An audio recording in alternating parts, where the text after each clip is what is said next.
Bahujan Samaj party जिंदाबाद, Bahujan Samaj party जिंदाबाद, भानु कुमारी महतो जी जिंदाबाद, भानु कुमारी महतो जी जिंदाबाद, भगवान श्री कांसी राम साहब अमर रहे, बहुजन समाज पार्टी जिंदाबाद, भानु कुमारी महतो जी जिंदाबाद, बहुजन समाज पार्टी जिंदाबाद, भानु कुमारी महतो जी जिंदाबाद, भानु कुमारी महतो जी जिंदाबाद, माननीय भानु कुमारी महतो जी जिंदाबाद, माननीय भानु कुमारी महतो जी जिंदाबाद। बीएसपी की इस चुनावी जनसभा में इकट्ठा हुए पार्टी के सभी छोटे बड़े पदाधिकारी एवं कार्यकर्तागण, आज आप लोग देश में व जहां आपके उत्तर प्रदेश स्टेट में भी लोकसभा के लिए हो रहे आम चुनाव में अपनी पार्टी के उम्मीदवारों के समर्थन में मुझे सुनने के लिए यहाँ इकट्ठा हुए हैं, तो उसके लिए मैं आप सभी लोगों का हार्दिक दिल से आभार प्रकट करती हूँ। वैसे आप लोगों को ये विदित है कि हमारी पार्टी कांग्रेस, बीजेपी व अन्य किसी भी विरोधी पार्टी तथा गठबंधन आदि के साथ मिलकर नहीं, बल्कि अकेले ही अपनी पार्टी के बलबूते पर पूरी तैयारी व दमदारी के साथ ये चुनाव लड़ रही है। इसके साथ ही हमने टिकट बंटवारे के मामले में भी सर्व समाज के लोगों को उचित भागीदारी दी है, जिनको कामयाब बनाने के लिए अपनी पार्टी के लोग पूरे जी जान से लगे हैं। आप लोगों को ये मालूम है कि आपके बस्ती मंडल में मुस्लिम आबादी काफी ज्यादा है, तो मुस्लिम आबादी को ध्यान में रखकर हमने संत कबीर नगर जो लोकसभा की सीट है और डुमरियागंज लोकसभा की सीट से हमने मुस्लिम समाज के कार्यकर्ता को, पार्टी के सिपाही को, कार्यकर्ता को यहाँ से अपना प्रत्याशी बनाया है। और आपके इधर बस्ती लोकसभा की सीट में अति पिछड़े वर्ग का वोट काफी ज्यादा है, इसलिए हमने यहाँ कुर्मी समाज के अपने कार्यकर्ता को यहाँ अपना प्रत्याशी बनाया है। हालांकि आज यहाँ आपकी इकट्ठा हुई अपार भीड़ व भीड़ के जबरदस्त जोश को भी देखकर अब मुझे भी ये काफी हद तक भरोसा हो गया है कि पिछली बार की तरह इस बार भी आप लोग अपने प्रदेश से या लोकसभा आम चुनाव में अपनी पार्टी का बेहतर रिजल्ट जरूर लाएंगे। इसके लिए मैं आप लोगों का ध्यान कुछ जरूरी बातों की तरफ दिलाना चाहती हूँ, और इस संबंध में विशेष कर मैं कांग्रेस, बीजेपी व इनके अन्य सभी सहयोगी दलों के बारे में ये कहना चाहूंगी कि आजादी के बाद शुरू में केंद्र व देश के काफी राज्यों में भी ज्यादातर सत्ता यहाँ कांग्रेस पार्टी के ही खाते में केंद्रित रही है, किंतु इनके अधिकांश मामलों में रही गलत नीतियों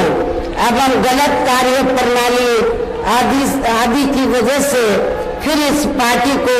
केंद्र में काफी राज्यों की भी सत्ता से बाहर होना पड़ा है, तथा यही स्थिति इनकी सहयोगी पार्टियों की भी बनी रही है, जिसके कारण ही फिर पिछले कुछ वर्षों से बीजेपी व इनके सहयोगी दल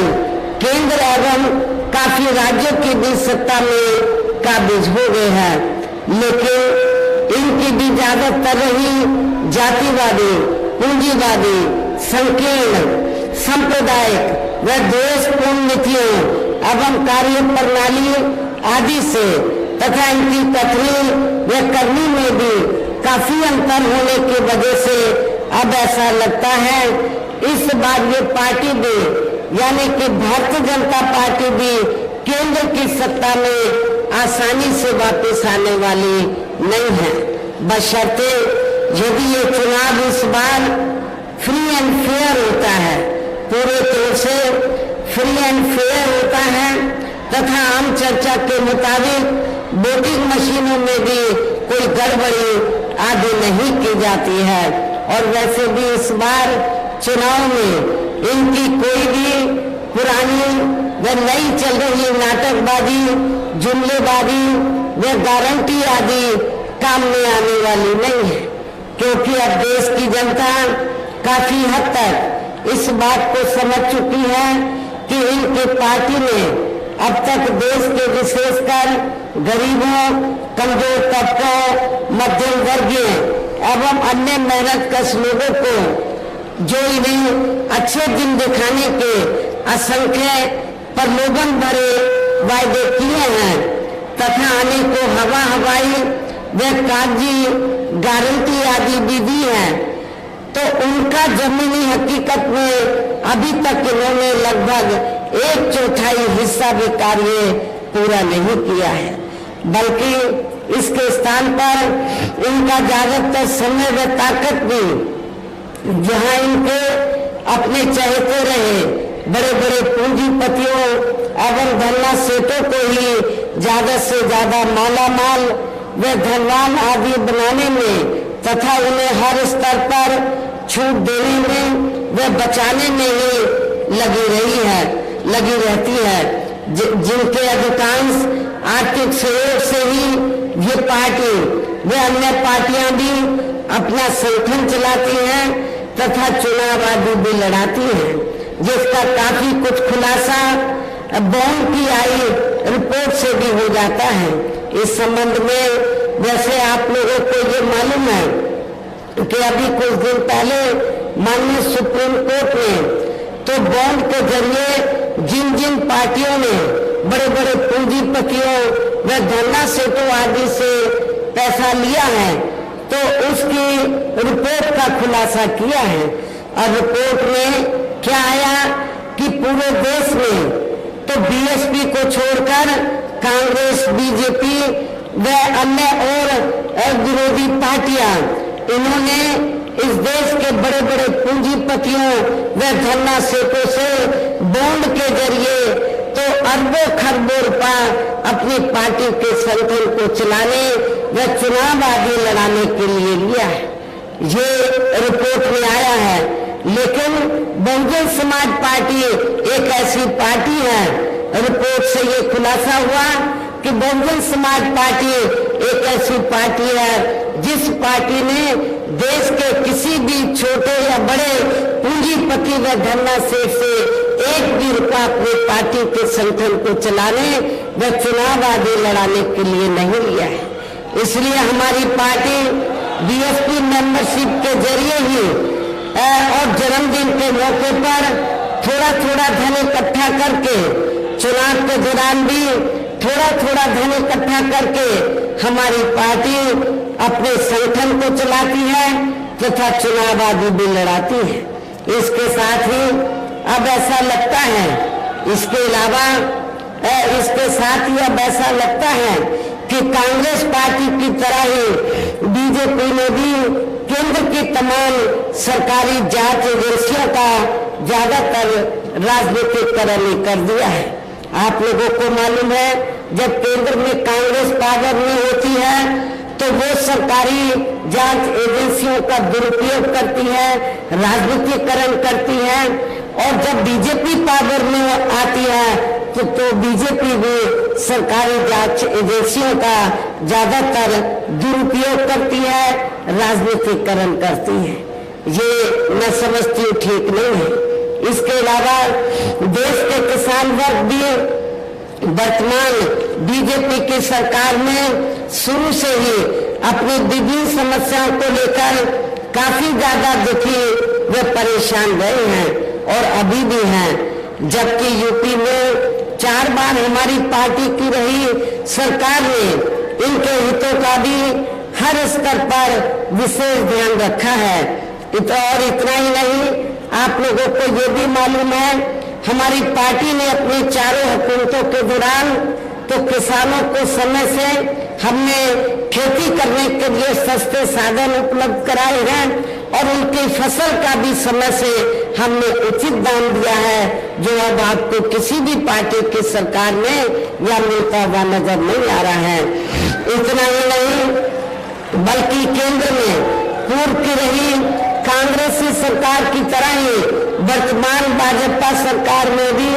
इनकी जातिवादी, हीन, सांप्रदायिक एवं पूंजीवादी सोच व नीतियों के चलते ही पूरे देश में सर्व समाज में से खासकर गरीबों, दलितों, आदिवासियों, पिछड़े वर्गों, मुस्लिम एवं अन्य धार्मिक अल्पसंख्यक समाज के लोगों का भी पूर्ण रूप से विकास व उत्थान आदि नहीं हो सका है। और इस संदर्भ में वैसे आप लोगों को ये मालूम है कि पूरे देश में यहाँ दलितों, आदिवासियों एवं अन्य पिछड़े वर्गों का सरकारी नौकरियों में वर्षों से अधूरा पड़ा आरक्षण का कोटा भी अभी तक पूरा नहीं भरा गया है। विशेषकर एससी व एसटी वर्गों के सरकारी कर्मचारियों का पदोन्नति में आरक्षण भी अब काफी हद तक प्रभावहीन बना दिया गया है। और आप लोगों को ये मालूम है, जब समाजवादी पार्टी सत्ता में थी तो समाजवादी पार्टी ने इन वर्गों के कर्मचारियों का पदोन्नति में आरक्षण बिल्कुल ही समाप्त कर दिया था, खत्म कर दिया था। तो क्या आप लोग दलित और आदिवासी लोग, क्या आप लोग ऐसी समाजवादी पार्टी को वोट देंगे? मैं समझती हूँ कि आप लोग बिल्कुल भी ऐसी पार्टी को माफ नहीं करेंगे, वोट नहीं देंगे। साथ ही केंद्र व राज्यों में भी विरोधी पार्टियों की रही सरकारों में इन सभी वर्गों को प्राइवेट सेक्टर में आरक्षण दिए जाने की व्यवस्था किए बिना ही इनकी सरकारों के ज्यादातर सरकारी कार्य अब प्राइवेट सेक्टर के जरिए ही इनके बड़े बड़े पूंजीपतियों व धन्ना सेठों आदि को ही दिए जाने के कारण अब इनको पूरे देश में आरक्षण का बहुत कम ही लाभ मिल पा रहा है। इसी प्रकार इनका अन्य और मामलों में भी शोषण में उत्पीड़न आदि होना अभी तक भी बंद नहीं हुआ है। इसके साथ साथ मुस्लिम व अन्य धार्मिक अल्पसंख्यक समाज के लोगों की भी हालत हर स्तर पर वो काफी ज्यादा खराब व दयनीय बनी हुई है। इतना ही नहीं, बल्कि पिछले कुछ वर्षों से केंद्र व अधिकांश राज्यों में भी बीजेपी व आरएसएस की सरकारों के चलते हुए अब इनका विकास एवं उत्थान आदि होना भी काफी हद तक बलशाही हो गया है। आए दिन इन पर खासकर हिंदुत्व की आड़ में हो रही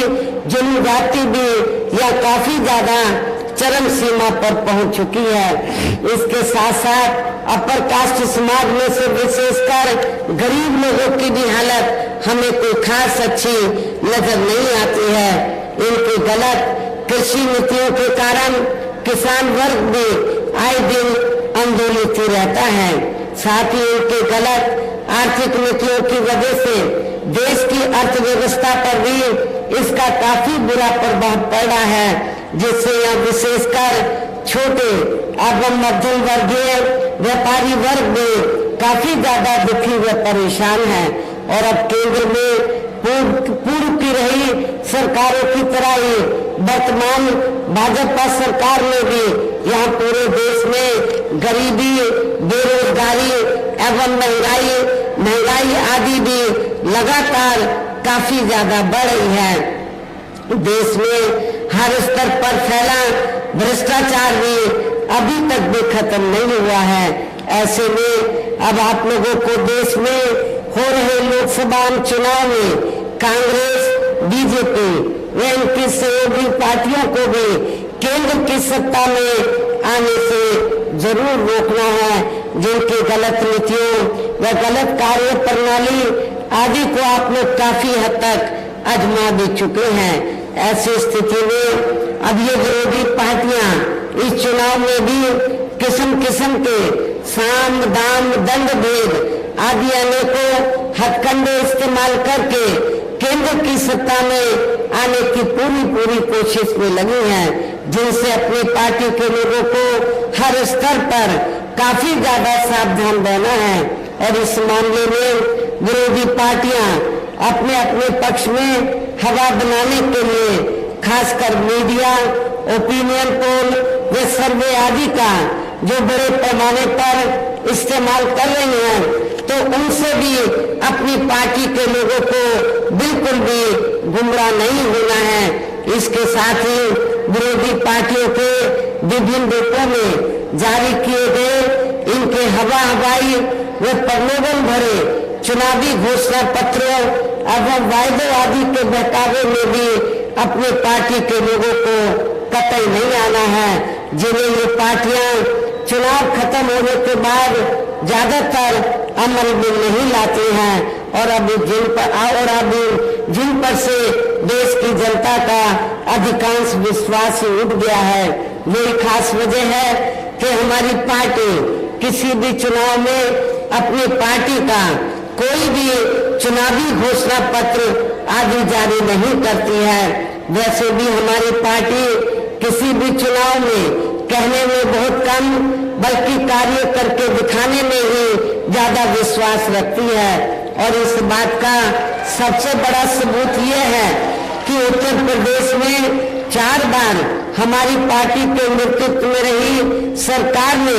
चुनाव में अपनी पार्टी के बिना कोई जारी किए गए चुनावी घोषणा पत्र के ही प्रदेश व आम जनहित में काफी कुछ ऐतिहासिक कार्य करके दिखाए हैं, जिनके अब देश में अधिकांश पार्टियों की सरकारें काफी नकल भी कर रही हैं। जबकि इस मामले में हमारी पार्टी का ये कहना है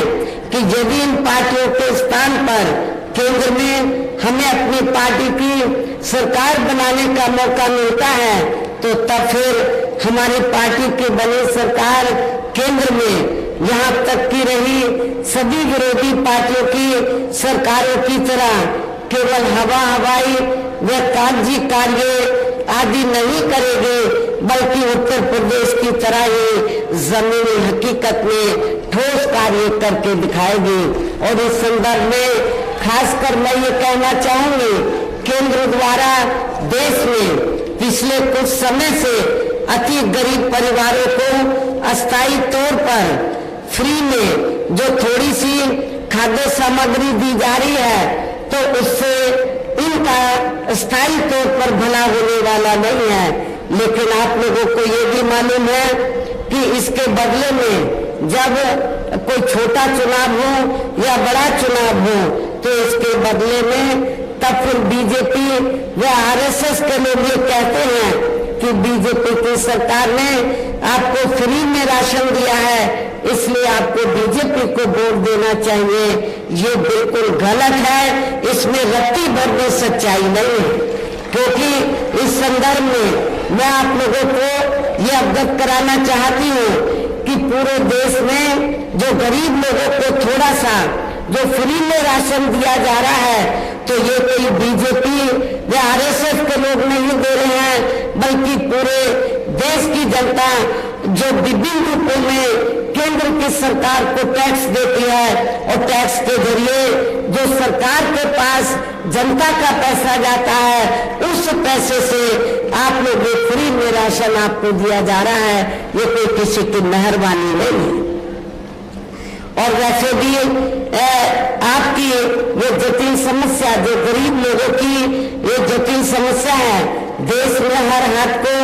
काम देने से केवल दूर हो सकती है, जिसकी तरफ हमारी पार्टी की बनी सरकार विशेष ध्यान देगी। साथ ही देश में पिछले काफी वर्षों से आए दिन बढ़ रही गरीबी, बेरोजगारी व महंगाई आदि से भी जनता बहुत ज्यादा दुखी व परेशान है, जिसे भी आर्थिक नीतियों में तब्दीली करके जरूर दूर किया जाएगा। धर्म की भी आड़ में पिछले कुछ वर्षों से खासकर मुस्लिम समाज के लोगों का देश की भावना से जो उनका काफी ज्यादा शोषण व उत्पीड़न आदि किया जा रहा है, तो उसे भी जरूर रोका जाएगा। और ये सब हमने अपने यूपी की रही सरकार में काफी कुछ करके भी दिखाया है। इसके अलावा हमने यूपी में सर्व समाज में से गरीब एवं बेरोजगार लोगों को बेरोजगारी भत्ता आदि न देकर उन्हें बड़ी तादाद में रोटी रोजी के साधन भी उपलब्ध कराए हैं, जो अब ये कार्य भी अधिकांश ठंडे पड़े हैं, जिनको फिर केंद्र में बीएसपी की सरकार बनने पर प्राथमिकता दी जाएगी। कहने का तात्पर्य ये है, देश में इस समय हो रहे लोकसभा चुनाव में विरोधी पार्टियों के जारी किए गए उनके हवाई व प्रलोभन भरे चुनावी घोषणा पत्रों आदि के बहकावे में अब यह खासकर देश के अति गरीबों, मजदूरों, बेरोजगारों एवं अन्य मेहनत कश लोगों को बिल्कुल भी नहीं आना है। और अभी ने ऐसी सभी विरोधी पार्टियों को हर हालत में केंद्र की सत्ता में आने से जरूर रोकना है, जिनके कथने व करने में काफी अंतर रहा है तथा जिन्हें ये लोग बरसों से आजमा भी चुके हैं। ऐसे में अब मेरा यही कहना है कि आप लोगों को अपने खुद के व अपने प्रदेश क्षेत्र एवं देश के भी हित में अपने वोटों को या कांग्रेस, बीजेपी व अन्य विरोधी पार्टियों को न देकर केवल अपनी एकमात्र हितैषी पार्टी बहुजन समाज पार्टी को ही देना है, जो ये पार्टी उत्तर प्रदेश की तरह ही केंद्र में भी अपनी पार्टी की सरकार बनने पर फिर पूरे देश में यह अपनी पार्टी के सर्वजन हिताय व सर्वजन सुखाय की नीतियों पर आधारित सरकार चलाएगी। इसके साथ साथ केंद्र से जुड़ी आपके क्षेत्र की जो भी यहाँ स्थानीय समस्याएं होगी तो उन्हें भी फिर दूर करने का हर संभव पूरा प्रयास किया जाएगा। साथ ही यहाँ गरीबों, मजदूरों, बेरोजगारों, कर्मचारियों, किसानों, छोटे व्यापारियों एवं अन्य मेहनत कश लोगों के हितों का भी विशेष ध्यान रखा जाएगा। सर्व समाज में से खासकर दलितों, आदिवासियों, पिछड़े वर्गों, मुस्लिम व अन्य धार्मिक अल्पसंख्यक समाज के लोगों के विकास एवं उत्थान के साथ साथ हर स्तर पर उनकी सुरक्षा आदि के लिए भी जरूरी कदम उठाए जाएंगे। और तभी फिर यहाँ वास्तव में अपने देश के महान संतों, गुरुओं व महापुरुषों ने भी विशेषकर महात्मा ज्योतिबा फूले, श्री छत्रपति शाहू जी महाराज, श्री नारायण गुरु, बाबा साहब डॉक्टर भीमराव अम्बेडकर एवं मान्यवर श्री कांशीराम जी आदि का अधूरा रहा सपना जरूर साकार हो सकता है, जिनको यूपी में हमारी पार्टी की रही सरकार द्वारा हर स्तर पर पूरा आदर सम्मान दिया गया है। इन्हीं खास बातों के साथ ही अब मेरा देश व आपके स्टेट के भी हित में, आपके क्षेत्र के भी हित में ये कहना है कि हमारी पार्टी ने यहाँ जिनको भी आपके बस्ती मंडल में यहाँ जिनको भी लोकसभा के लिए चुनाव के मैदान में उतारा है, जो आपके सामने मंच पर भी मौजूद हैं, तो उन्हें आपको जरूर कामयाब बनाना है, जिसके लिए यह पार्टी के सभी स्तर के छोटे बड़े पदाधिकारी अब वो कार्यकर्तागण पूरे जी जान से लगे हैं। जिसके लिए हमारी पार्टी के सभी स्तर के छोटे बड़े कार्यकर्ता व पदाधिकारीगण पूरे दिल जान से लगे हैं। और अब मैं अंत में मेरा यही कहना है कि आप लोगों को वोट पड़ने वाले दिन यहाँ बीएसपी के अपने सभी लोकसभा उम्मीदवारों को अर्थात बस्ती लोकसभा की सीट से हमने सभी श्री लवकुश पटेल को, आपके नौजवान साथी को चुनाव के मैदान में उतारा है। डुमरियागंज लोकसभा की सीट से हमने मोहम्मद नदीम मिर्जा को हमने टिकट दिया है। संत कबीरनगर लोकसभा की सीट से हमने सैयद नदीम अशरफ को चुनाव के मैदान में उतारा है। मेरी आप लोगों से यही कहना है कि आप लोगों को बहुजन समाज पार्टी के इन तीनों प्रत्याशियों को बीएसपी का जो चुनाव चिन्ह हाथी है, हाथी चुनाव चिन्ह के सामने वाले बटन को दबाकर इनको भारी वोटों के अंतर से जरूर कामयाब बनाना है, जिताना है। इस खास अपील के साथ ही अब मैं अपनी बात यही समाप्त करती हूँ। जय भीम, जय भारत।